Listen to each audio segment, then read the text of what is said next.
Good morning, good evening, good afternoon, wherever you are in the world. This is John with Tommy's Top Picks, here to bring you at long last. Yeah, that's right. We're gonna crack some Dynasty.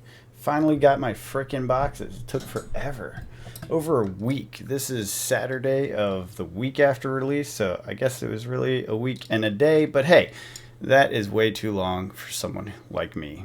So, before we do this, just going to say if you like our content, hit the subscribe button, leave a comment. I do love interacting. I think the share button is also one of the things that helps the algorithm. So, if you just click that, even if you don't share it, I believe that helps a lot. And check out our other channels. They should be linked in the description if Tommy got that sorted out. I think it's a link tree that goes to all the other ones. But it is Tommy's Top Shelf and Tommy's Top Tabletop. Top Shelf Comics and Top Tabletop. So those are the affiliate channels, a way for us to keep things kind of separate, so the audiences can subscribe to what they like. But if you like multiple things like we do, subscribe to all of them and go check out what they're doing over there. There are a lot of giveaways I think happening in the comic channel these days because they're kind of hitting stride and getting to that point where giveaways happen pretty regularly. We are not at that point yet, or rather we're past that initial point. Now we have a ways to go. I think we're over 300 subscribers here. I don't think our next giveaway is till 500, and then after that will be 1,000 and 2,000, etc. But that's some time from now, I imagine. I don't think we're gonna boom that fast. Anyways, let's jump in. Let's crack some packs. Boy, I'm excited. I've been waiting for this for too long. Too long. I was happy to crack those other boxes for our patrons. That was very, very fun, very nice. I'm glad that we pulled some heat for Chris there. Totally random. They were both in the case. I will be honest, I did pull another legendary in that case, so I don't feel too terrible. So that was one of those things where it's like, okay, it's a 3 legendary case. Sometimes that happens. These ones are the loose boxes that were originally ordered for the patrons, but they took so long to get here. And I always do the patron boxes first. So, all right, Mr. Omai, you're gonna give us some luck, right? I'm not sure if I should keep your face on here because the camera will keep trying to focus on it. I may have to cover your face up. Wish me luck. Hopefully, I pull some heat. So, what do you guys think about this set so far? Are you playing games with it? I'm going to go pretty quick on this because I've seen a lot of these cards at this point, and I'm sure you guys have too. Seeing a lot of stuff. You guys having fun with things. Assassin seems to be pretty popular, even though my understanding and my sense is that it's a little underpowered. Oh, that's a foil. That looks really good. Let me see if I can get you guys a good... Yeah, no, she's definitely messing up the focusing. Did you see that? As soon as I covered her face. It tries to focus on the faces. No, you can kind... Oh, there we go. There we go. That looks so good. It's a shame these probably aren't worth much. Let's see. What else is going on? I got the Uprising Cold Foil collection pretty much done. I think there's 2 or 3 things left that I haven't gotten the big end, high-end stuff. Kind of waiting on that because I just spent a bunch of money on this. I'm trying to do things a little bit meaningfully and carefully. Not... oh, all right. That's a good second pack. Let's enjoy this foil before we go to the next. It's beautiful foil. Foil rare. And then we got Invoke Soraya. You guys are aware of the misprint here. Transform Soraya Arcane Herald, and her name is Archangel of Knowledge. Cool looking card. Really cool looking. I don't think that's worth too much, like 20 30 bucks maybe. I like this set. I'm having fun opening it, I'll tell you that. Just from the few I have gotten to open. There's not a whole lot that feels bad. I guess once you open enough, just getting the same stuff over again will feel bad, but I don't think it's that big of a deal, honestly. Sorry. The way this pack is collated, it takes a little thought to actually to do the piles, because you'll get rares, from the assassin slots. Sometimes you'll get foils in the assassin slots. And so you got to like kind of go back and forth. It's not like, the rares are at the end or whatever. By the way, Shred is a ridiculously disgusting card, and I hate it. I've been hit with it too many times now, so I'm very not pleased with it. Although Assassin seems like it's a little underpowered at this point. I think they'll get there. I think they'll probably give it some sort of like aura that says for each contract success, do a damage or something like that. Obviously, there'll be a way to destroy it, or maybe it only lasts a turn or something like that, so it's not overpowered, but I think that's definitely in the cards of the future. And from there, we will see like some crazy stuff happen on top of it. But it's fine. If it takes some time to get there, it's okay. I love these Crouching Tiger combos. I was playing with that deck. I don't think it's there. The Tiger, there may be some hidden combos that are really good. Ninja will know how to do. But I didn't find it to be overpowered, simple, go burr sort of thing. God, that looks good. Look at that foil. Let me see if I can catch it in the light just right. Doesn't that look cool? Freaking love that. I want this in cold foil. I'm like super excited for that. Ooh, Mind Warp. Nice. So anyways, yeah, I think Assassin's getting there. It'll definitely be fun. It will definitely be meta correcting. If something gets too heavy in the meta, I think Assassin will help balance it out. I think there's actually a couple of things happening with that from my first take of the meta or the post-release meta. It feels like there's not a super dominant because it's a bit of rock, paper, scissors going on. I could be wrong. Maybe there's some hidden tech or something, but there's like good things in all of them that are very easily countered by other types of things. So you have good strong matchups, and then stuff that's a hard counter to it.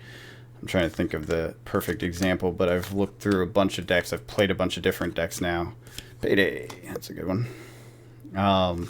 And that's kind of what I've settled on as far as where the meta is. Obviously, the big brains will come in here, come up with some cool tech and things that are unexpected, and just blow it out of the water. I saw a deck the other day, which we have declared as a meme deck, and I believe that is correct. Our local Kano player tried it out and felt it wasn't really there.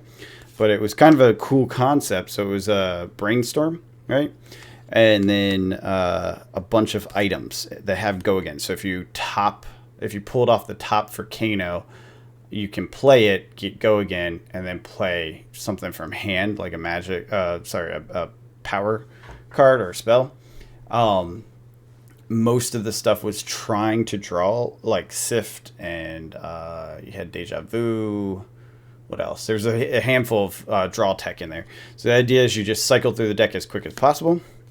And there's a video on this. I apologize. I don't know the name of it off the top of my head. You cycle through the deck as fast as possible. You get the items out that help you do this kind of draw damage.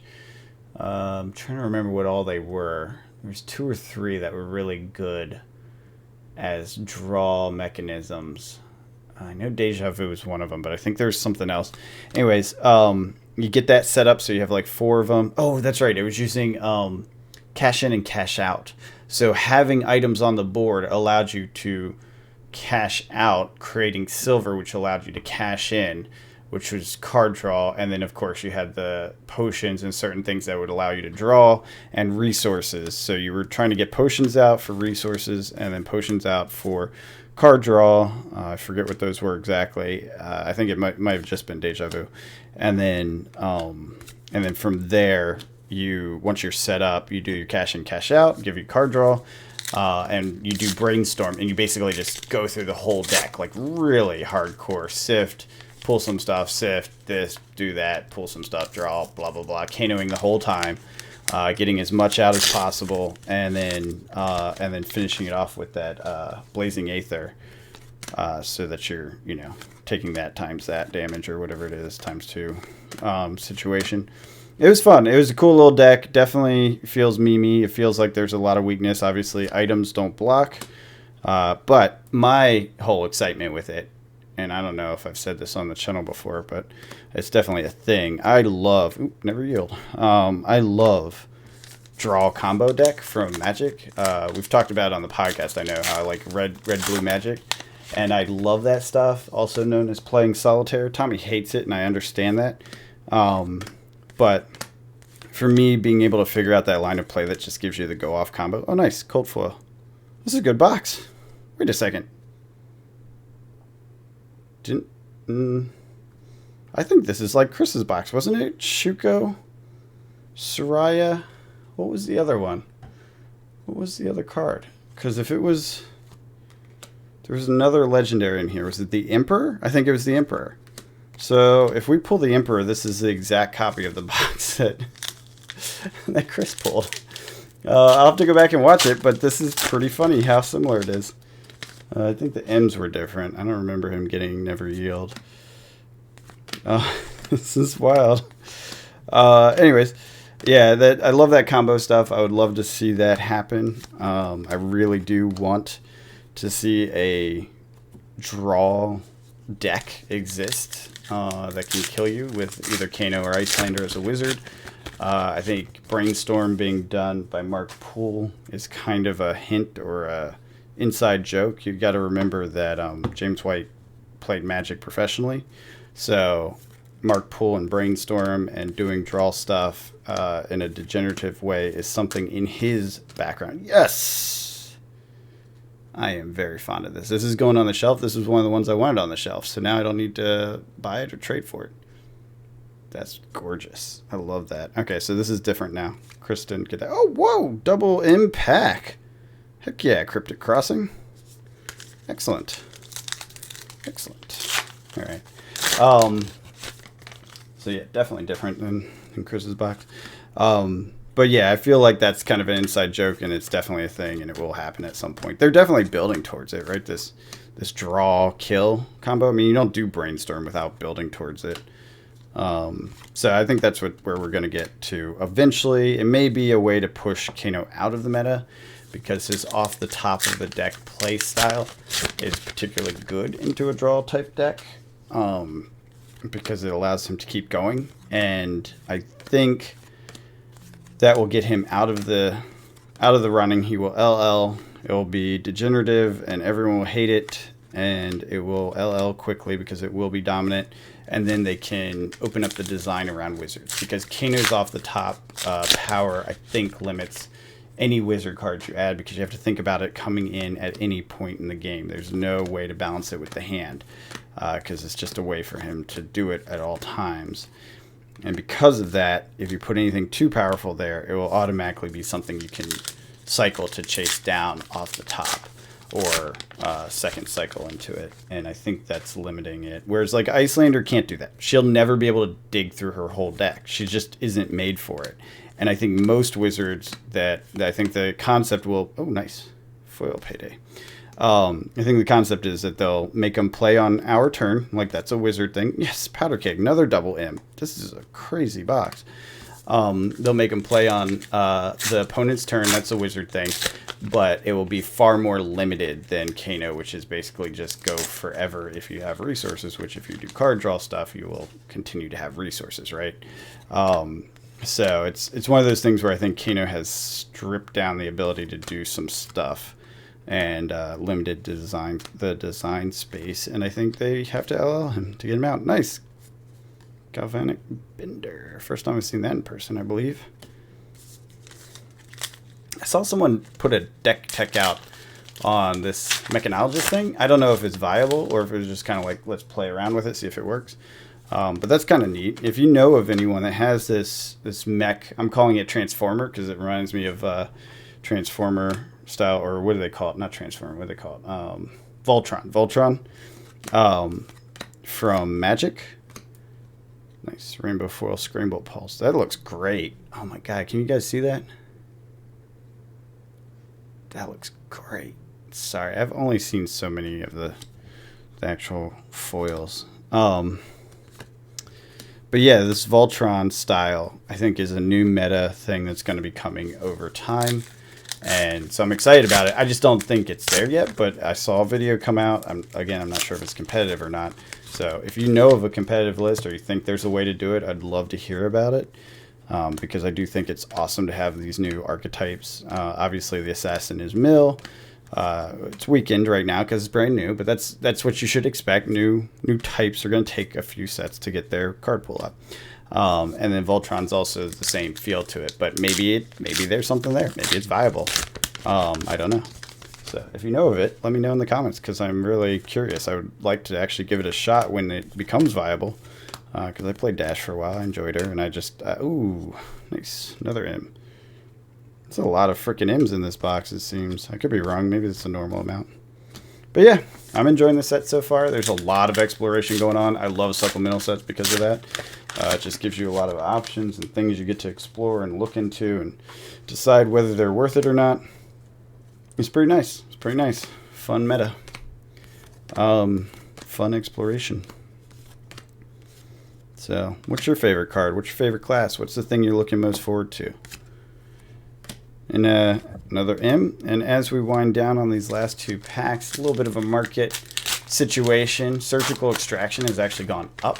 People are saying it's a buyout, but I actually think it's a low print number because if you look at Eradicate and Leave No Witnesses, they're in the like 60-40 listings, whereas Surgical Extraction is only in 25. And I think it will correct itself over time, but it's definitely not there yet. That's gorgeous. Look at that. That is so cool. Freaking hell. But as of right now, it's super expensive. I think it will come down, though. Trying to think what else. Oh, Command and Conquer did drop down to like, shoot, I don't remember, maybe 2 or maybe it was 3, mid 3 to 400, and then or maybe 2 to 300, somewhere in that range, which was surprising. It is now back up to 400. I just can't see that staying low. Oh, dang it, her face is back, so it's gonna focus on her instead of the cards. I can't see that lasting. All right, let's put it this way. I could see it lasting, but when it came down, I was a little bit relieved that it came down. I don't know if we're going to have a lot of opportunities to buy it at lower prices. It is a Fable. It is a usable one. And it is one that people want 3 of. So, I'm curious if that's going to be something that's just going to be hard to obtain. I will probably buy mine early, just out of I don't want to miss out on getting it, and yeah, maybe I'll screw up and it will be cheaper at some point in the future, but I'm willing to accept that risk. So, not a bad box, not a bad box at all.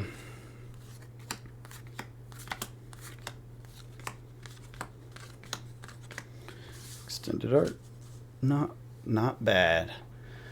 No idea on the prices of this stuff because I think it's still pretty early days. But anyways, if you like the content, hit the like button, subscribe, click the share button. Doesn't cost you a thing to click it, and even if you don't share it with anyone, I think it helps the algorithm pretty well. So I appreciate it.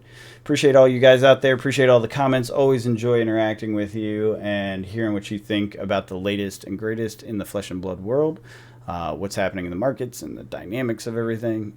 Always a good time chatting with people. But in the meantime, I hope you guys are having fun, cracking packs, playing games, enjoying this crazy new meta. And until next time, have a good one.